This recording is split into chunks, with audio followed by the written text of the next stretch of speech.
Kua puta te tautoko a te roia Māori rongonui a Annette Sykes ki ngā whakarerekētanga i te pūnaha tuku moni āwhina mō ngā roia.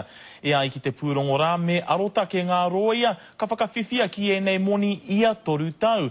Kei a Heta Gardner ngā whakamahuki.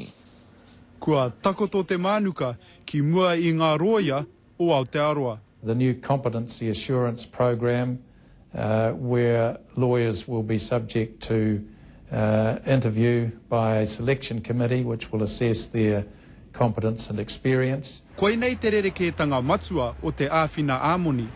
Ia toru tau ka whakamātauria te pakare o te roia e tētahi komiti aromatawai. E ai ki ngā whakapai, ka tau ki te takiwā o te rua te kaupai hēneti o ngā roia, kaore e eke ki te taumata o aua mahi. He tautoko anō e whai ake ana i aua whakapai. Kei te kiriwiti, kei te harawene, kei te āwangawanga ētahi o te ao, ki ngā mahi koretaki o wētahi o ngā roia. Ana i runga i taua whakaro, kei te tautoko au ngā kōrero i puta.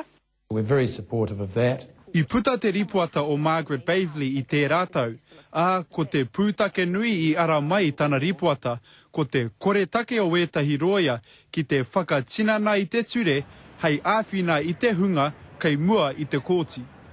Ina te pātai o ngā roia kia whakamanahia e nei kōrero. Those comment statements were based on anecdotal evidence.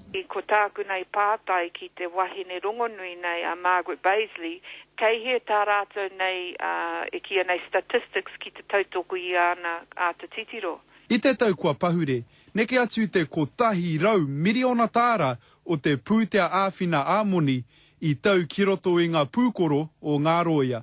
Heta Gardner, Te Karere.